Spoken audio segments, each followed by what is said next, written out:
নমস্কার, আমি উপাসনা, আর আপনারা শুনছেন ব্রেনস অন এয়ার। আজকের বিশেষ পর্বটি আমরা উৎসর্গ করছি সেই সকল নারীদের যারা অন্যায়ের বিরুদ্ধে রুখে দাঁড়াতে জানেন।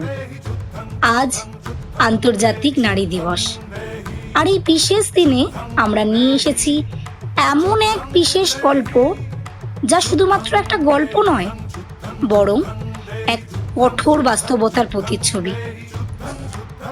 নারীরা শুধু সহ্য করার জন্য নয়, লড়াই করার জন্যও তৈরি।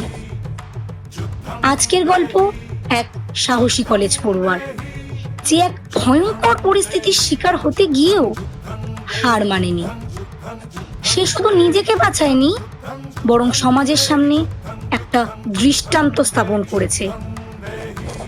নারী দুর্বল নয়, সে লড়াই করতে জানে। সে যেমন খুন্তি ধরতে জানে, ঠিক তেমনি অস্ত্র ধরতেও জানে। তাহলে আর দেরি কেন? শুনতে থাকুন ব্রেনস অন এয়ার, আর চলুন প্রবেশ করি সাহস, শক্তি আর আত্মরক্ষার এক অনুপ্রেরণামূলক যাত্রায়।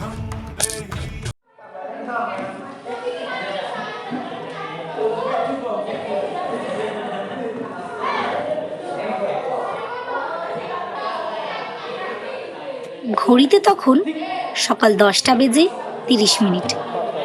কলেজের ক্লাস তার নির্ধারিত সময় মতনই চলছে। 3 বান্ধবী, স্বর্ণালী, দীপান্বিতা ও সর্বাণী পিছনের দিকে বসে আলতো স্বরে কথা বলছে। বাইরে থেকে শঙ্খদীপ বাবু ক্লাসে প্রবেশ করলেন। ক্লাস রিপ্রেজেন্টেটিভ কোথায়? সর্বাণী? Yes sir. ক্লাসের শেষে তুমি একবার আমার সাথে ল্যাবে এসে দেখা করো। তোমার সাথে আমার কিছু গুরুত্বপূর্ণ কথা আছে। সর্বাণীর বুকের ভেতরটা যেন আশঙ্কার মেঘে ঢেকে গেল, কিন্তু সে তবুও বলল, ঠিক আছে স্যার। এরপর শঙ্খদীপ বাবু ক্লাস থেকে বেরিয়ে গেলেন। বেরোতেই স্বর্ণালী বলে, আমার না ব্যাপারটা কিরকম একটা খটকা লাগলো জানিস। তোরা কেউ লক্ষ্য করলি স্যারের চাহনিটা? হ্যাঁ সেটাই। জানিস তো, কাল যখন আমি স্যারকে প্রশ্ন করছিলাম না, তখন ওনার চোখ না আমার খাতার বদলে অন্যদিকে ছিল। আমিও সেটা খেয়াল করেছি জানিস তো। ওনার সামনে থাকলে না কিরকম একটা জানি অস্বস্তিকর অনুভূতি। শুধু আমাদের সাথেই যে এরকম হয় তা কিন্তু না, উনি বাকি মেয়েদের সাথেও এই একই আচরণ করেন, খেয়াল করে দেখবি। এরপর দীপান্বিতা সর্বাণীকে বলল, সর্বাণী শোন, তুই না একা যাস না বুঝলি, আমরাও বরং যাই তোর সাথে। সর্বাণী কিছুক্ষণ পর শঙ্খদীপ বাবুর কাছে ল্যাবে দেখা করতে আসে। সাথে দীপান্বিতা আর স্বর্ণালীও আসে। ল্যাবের ঠিক দরজার সামনে ওরা 3 জনেই দাঁড়িয়ে পড়ে। শোন তোরা, এখানেই দাঁড়া বুঝলি। যদি কিছু অদ্ভুত আর সন্দেহজনক পরিস্থিতি আসে, তাহলে তোরা ভিতরে চলে আসবি। আমি যে করে হোক কোনো একটা ইঙ্গিত তোদের দিয়ে দেবো। তোরা বাইরেই থাক, কোথাও যাস না।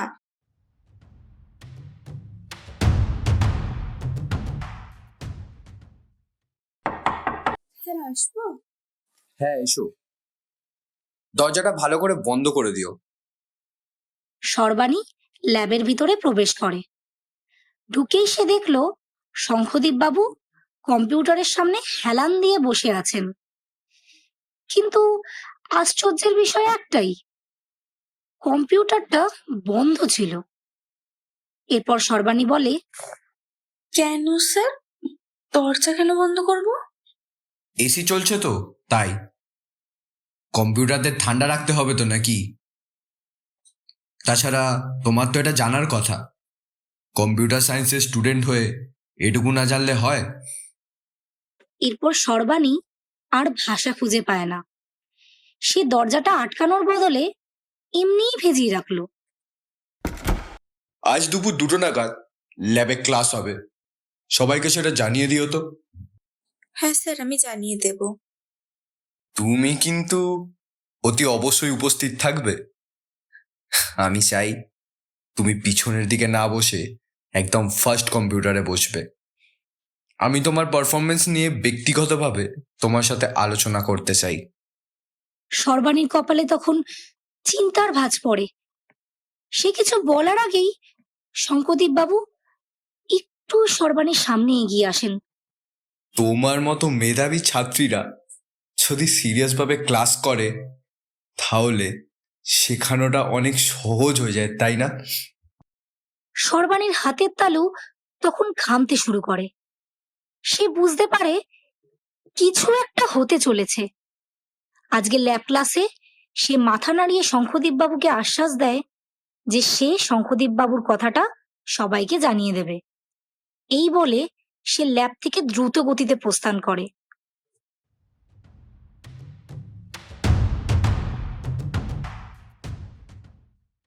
সর্বাণী মুখ থমথমে অবস্থায় ল্যাব থেকে বেরিয়ে আসে। মাথা থেকে পা পর্যন্ত সেই ঘামে স্নান করে আছে। এটা দেখেই স্বর্ণালী ওকে জিজ্ঞাসা করে, কিরে, হঠাৎ এমন কি হলো রে তোর যে তুই এরকম ভাবে ল্যাব থেকে বেরিয়ে এলি? তুই তো দেখছি এসি থাকা সত্ত্বেও ঘেমে স্নান করে গেছিস। স্যার বলল যে আজকে দুপুর 2টো থেকে স্যারের ল্যাব ক্লাস আছে, আর সেখানে যেন আমি অবশ্যই উপস্থিত থাকি। কিন্তু কথা বলার ধরনটা আর চোখের চাহনিটা খুবই অস্বস্তিকর ছিল। এরপর স্বর্ণালী আর দীপান্বিতা সর্বাণীকে বলে, তুই একদম চিন্তা করিস না রে সর্বাণী, আমি আর দীপান্বিতা অল টাইম তোর সাথে আছি। হ্যাঁ, স্বর্ণালী একদম ঠিক বলেছে। আমরা তো আছি তোর পাশে সব সময়। এ জন্মে আমরা আর তোর পিছু ছাড়ছি না। স্বর্ণালী আর দীপান্বিতার কথা শুনে সর্বাণী একটু আশ্বস্ত বোধ করে, কিন্তু ভেতরে ভেতরে ভয়টা যেন থেকেই যায়।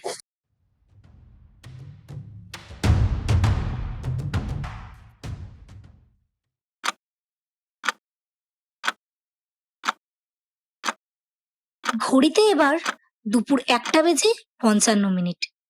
সর্বাণী ল্যাবে প্রবেশ করলো।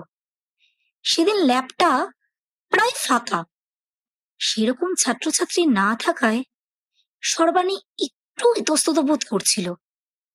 সে লক্ষ্য করলো শঙ্খদীপ বাবু ইতিমধ্যেই সেখানে বসে আছেন।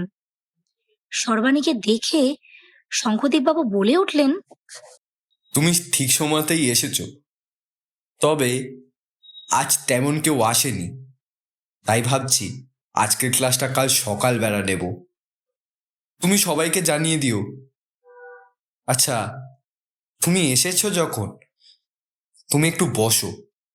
তোমাকে আমি এখন কিছু নোটস দিচ্ছি, সেটা তুমি সবাইকে দিয়ে দেবে। কথাটা শেষ হতে না হতেই শঙ্খদীপ বাবু দরজাটা বন্ধ করে দিলেন। দিয়ে উনি এগিয়ে গেলেন সর্বাণীর দিকে।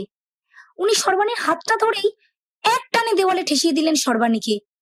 তখন সর্বাণী আতঙ্কিত হয়ে যায়। সেটা দেখে শঙ্খদীপ বাবু বললেন, আরে, ভয় পাচ্ছ নাকি? আমি তো তোমার শিক্ষকেরই মতো, তাই না? তারপর শঙ্খদীপ বাবু সর্বাণীর গায়ে আপত্তিকর ভাবে হাত দিতে শুরু করলেন। সর্বাণী চিৎকার করার চেষ্টা করলো, কিন্তু শঙ্খদীপ বাবু ওর মুখটা চেপে বন্ধ করে দেওয়ার ফলে তা পারল না। তখন ও কি করবে সেটাও ভেবে পাচ্ছে না। এমন সময় ওর মাথায় এলো ওর ব্যাগে থাকা পেপার কাটারটার কথা। সেটা মনে পড়তেই সর্বাণী কায়দা করে শঙ্খদীপ বাবুকে পায়ের মাধ্যমে আঘাত করে সরিয়ে দেয়। এরপর সর্বাণী তার ব্যাগে থাকা পেপার কাটারটা বের করে ফেলে। খবরদার, আমাকে আর স্পর্শ করবি না, আর এক পাও এগোলে নিজের বিপদ নিজে ডেকে আনবি। ঠিক সেই সময় স্বর্ণালী আর দীপান্বিতা দরজা ধাক্কাতে থাকে। এই কি হলো? দরজাটা খুলছে না কেন রে? এই দীপান্বিতা, আর একটু জোরে ধাক্কা দে না। দেখ বোধহয় মেয়েটার কিছু হয়ে গেল কিনা। দরজাটা তো খুলতেই পারছি না রে। আমার কিন্তু ভিতরের পরিস্থিতি ঠিক সুবিধার মনে হচ্ছে না। সর্বাণী, আমরা এসে গেছি, আর কিচ্ছু হবে না তোর। ঠিক সেই সময়তেই শঙ্করদীপ বাবু এক ঝটকায় সর্বাণী হাতটা চেপে ধরার চেষ্টা করে। সর্বাণী আর কোনো উপায় না দেখতে পেয়ে জোরে আঘাত করে শঙ্করদীপ বাবুর হাতে। সেই আঘাতেই শঙ্করদীপ বাবু লুটিয়ে পড়ল মাটিতে। আর এদিকে দীপান্বিতা ও স্বর্ণালী কলেজের প্রিন্সিপাল সহ সকল অধ্যাপক আর তাদের সহপাঠীদের ডেকে আনলো ল্যাবের সামনে। এরপর প্রিন্সিপালের নির্দেশে ভাঙা হয় দরজাটা।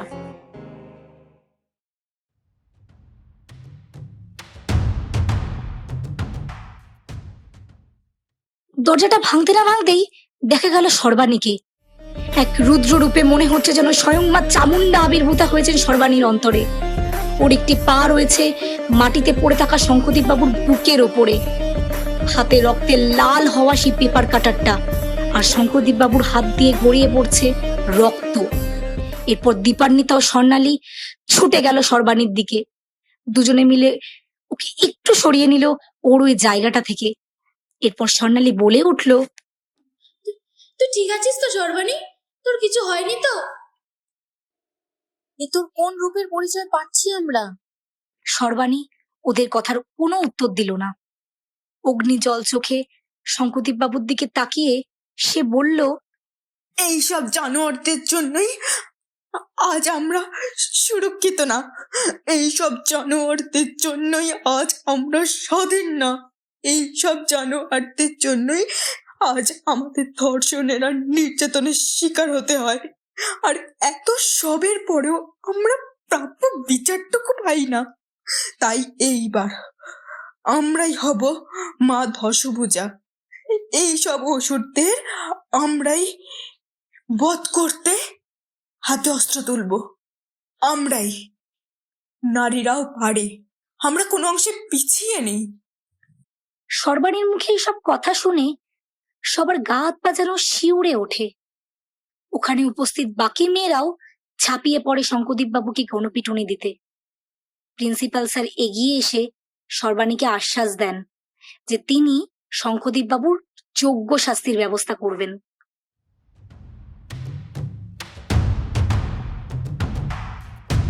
আপনারা শুনছিলেন যুদ্ধাংদেহী, কিন্তু এই গল্প কি সত্যি শেষ? না, এই গল্প শুধুমাত্র একটি চরিত্রের গল্প নয়, এটি আমাদের চারপাশে থাকা হাজারো সর্বাণীর গল্প। প্রতিদিন কোথাও না কোথাও কেউ না কেউ এই অন্যায় শিকার হচ্ছে। কিন্তু আজ থেকে আর কেউ একা থাকবো না। ভয় পাওয়ার, চুপ থাকার এবং অন্যায়ের সামনে মাথা নিচু করার দিন শেষ। আমাদের ভয়টাই অপরাধীদের শক্তি, কিন্তু আর না। আমাদের সাহসী হবে ওদের সবচেয়ে বড় পরাজয়। আমরা কেউ আর একা থাকবো না। আসুন সবাই মিলে এবার একসাথে লড়াই করব। আমরা সবাই হাতে হাত মিলিয়ে জিতব। আর যদি আমরা অন্যায়ের বিরুদ্ধে আওয়াজ তুলি, তবে কাল হয়তো কোথাও না কোথাও কারোর একটা প্রাণ বাঁচবে। মনে রাখবেন, ব্রেনস অন এয়ার শুধু গল্প বলে না, এক সত্যিকারের পরিবর্তনের ডাক দেয়। আপনারা সবাই সাড়া দেবেন তো এই ডাকে? এই গল্পটি যদি আপনার মনে সাহস জুগিয়ে থাকে, তবে ভিডিওটি লাইক ও কমেন্ট করুন এবং শেয়ার করুন, যাতে আমরা অন্যদেরও সাহস দিতে পারি। আর আমাদের চ্যানেলটিকে সাবস্ক্রাইব করতে ভুলবেন না। এই বিশেষ গল্পের কণ্ঠে আপনারা শুনলেন সূত্রধর হিসেবে উপাসনাকে, স্বর্ণালীর চরিত্রে বৃতিকে, দীপান্বিতার চরিত্রে নন্দিতাকে, সর্বাণীর চরিত্রে ইমনাকে এবং শঙ্খদীপ বাবুর চরিত্রে সাগ্নিককে।